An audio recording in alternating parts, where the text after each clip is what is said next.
Sixers fought back from a 20-point deficit and beat a top 5 seeded Indiana Pacers squad on the road with no Joel Embiid. We've got a few things to talk about. You know who I am, but let's find out what happened. The Sixers came out in a 2-3 zone to start the fourth quarter. There's 2 tiers in this defense, the top 2 and the bottom 3. The zone is primarily used to protect the middle of the court. With help in the middle, Philly's defenders can effectively get out on shooters. These numbers and the structure of the zone take away the pick and roll or the 2-man game. And Indiana had absolutely no idea how to combat this. The Pacers turned the ball over a season high 7 times in the fourth quarter. Philly generated extra possessions for themselves by forcing Indiana to turn the ball over so often against this 2-3 zone. And in the fourth, they created 12 points off of Pacer turnovers. Let me show you why this 2-3 zone was so effective. Indiana tried going with the 2-man game against this 2-3 zone, but the help in the middle altered TJ McConnell's path to the basket and forced him to change direction. Now Matisse and Furkan have eyes on the ball handler and they can see exactly where he passes it. And because of all the help in the middle, both of them can close out in the shooter here. Philly has Matisse Thybulle, who has a 6'11" wingspan, playing at the top of the 2-3 zone and defending on the wing. Then it becomes turning defense into offense, and Tobias ranks 4th in the NBA for points and field goal percentage in transition. So Philly's got Indiana right where they want them. Once again, Indiana tries to bust the zone with the 2-man game, but Philly's help in the interior takes away the drive. Matisse can just roam and then get out on the shooter on the wing and intimidate the shot. The zone completely eliminated Indiana's offensive focal point. Domantas Sabonis scored 12 points in the third quarter and took 4 free throws. His usage by quarter was 25% in the first, 33% in the second, and 38% in the third. Sabonis didn't take a shot in the fourth quarter though, and his usage plummeted to 6.3%, the second lowest of any Pacer to see the floor that quarter. The Sixers just have too much length in this zone for Sabonis to get comfortable posting up. Just think about it. There's a 6'10" center defending him, help on the baseline from the bottom of the zone, and at the top of the zone, there's 2 defenders, both with essentially the same 7-foot wingspan. Now it's defense to offense, and Philly gets to run, which they like, and Cork hits a crucial shot. Indiana wants the 2-man game, but they can't get it. Malcolm Brogdon has to make something happen, but it definitely won't be dribbling through the zone. He passes to the wing, and now we'll see the defensive slides in the 2-3 zone. Ben, Dwight, and Tony Bradley all slide down towards the paint, and Korkmaz doesn't have to leave his man entirely to double because there's help in the paint already. Cork stays close to home and effectively gets out on the shooter and closes out. You love that because he's 6'7". From the 5-minute and 57-second mark in the fourth quarter until the end of the game, the Pacers didn't make a bucket, just free throws. And ironically, Doc is notorious for not really running zones. When the Clippers implemented a zone defensively just a year or 2 ago, head coach Tom Thibodeau jokingly said he was disappointed in his friend Doc Rivers because of Doc's tendencies with zones and his feelings towards them. But Doc showed a willingness to adapt, and ironically, the 2-3 zone is what won Philadelphia this game. Now that that's out of the way, let's open up the playbook. If you've been here before, you know this staggered screen look. Seth Curry's gonna clear these screens and either hit a couple of spots or get downhill towards the basket. The premise is to just get the ball in your playmaker's hands in space and let nature run its course. Except I just drew all of that for Ben to ignore Seth?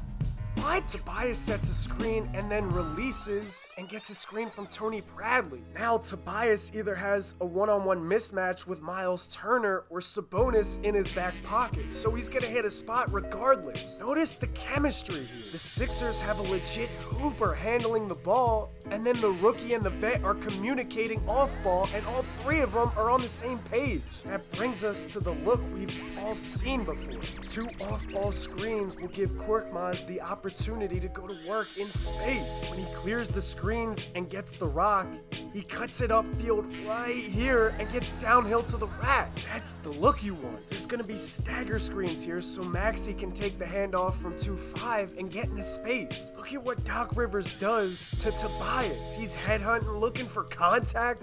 What's gotten into you, dog? Indiana switches and doubles the ball handler, which leaves Philadelphia a 2-on-1 opportunity on the far side of the floor. Surprisingly, Ben got met at the rim, but respect. Let's look from a different vantage point. There's a 5-inch height differential between Ben Simmons and Malcolm Brogdon, and the 6'5 Brogdon has to fight around a screen from a 6'8 Tobias and then a 6'10 Dwight. Ben waits until Brogdon's near him, and then he's gone in the blink of an eye. Oh, good lay! Watch how useful of a tool this is for the Sixers. The 6'5 Brogdon has to fight around the We already know about that, but what makes this even more difficult for Indiana is how far away from the basket their rim protectors are. Ben waits patiently until he finds a hole and then explodes upfield like a running back. Philly throws the same double high screens look at Indiana for the third straight possession, except this time both off-ball defenders drop deep to prevent the Ben Simmons drive. And Ben, being the playmaker that he is, hits Toby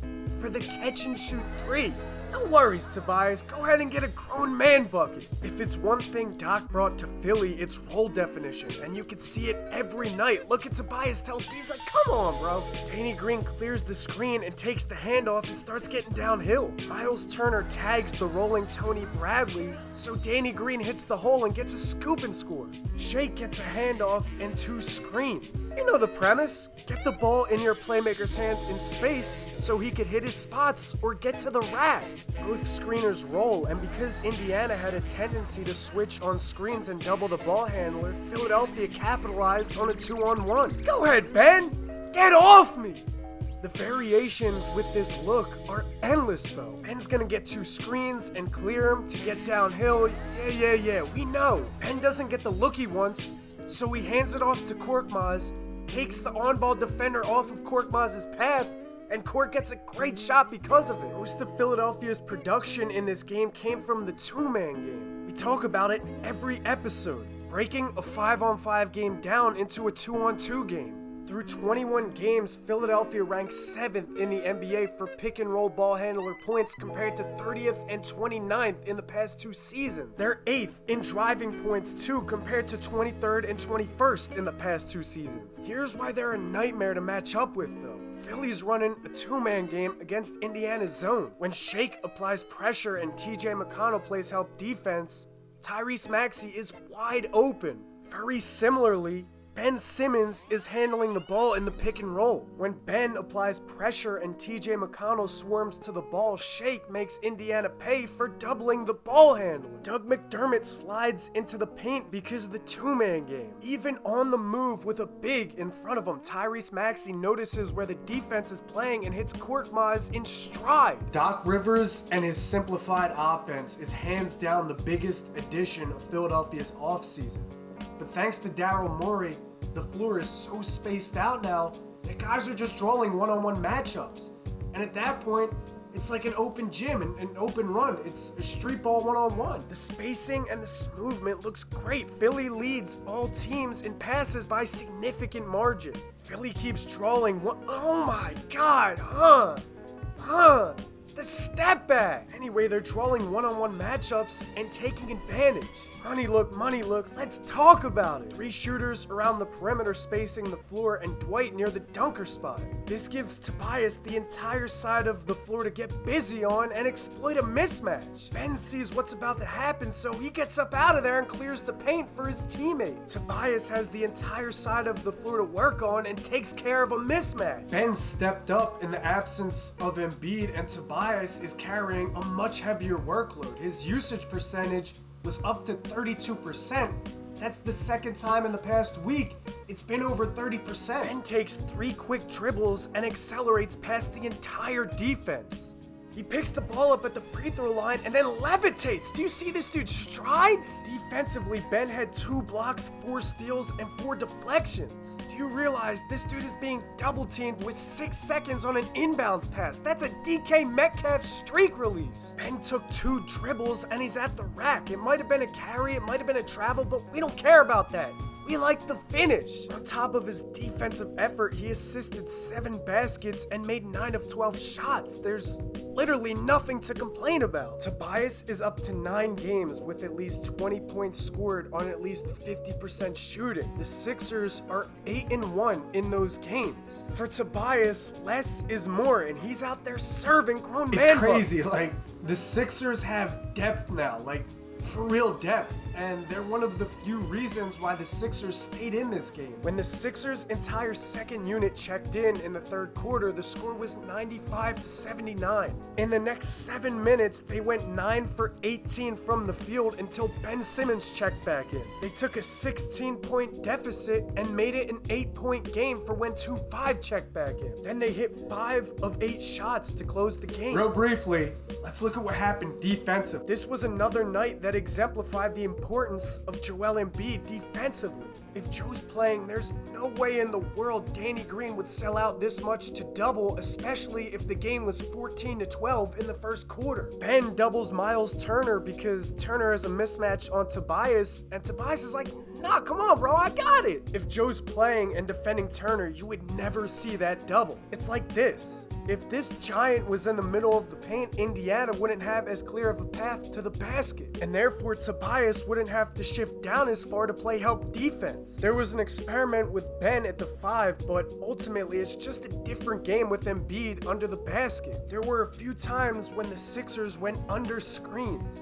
Seth took the shot and the drive away by going under the screen. Indiana had a few tricks up their sleeve though. Much like Philly, Indiana uses stagger screens and handoffs to get their ball handler downhill. Seth Curry went under these screens, but by the time he catches up to the ball handler, it's too late. And Indiana found success early with this design. One thing that's been constant with Philadelphia's defense is their pick and roll drop coverage.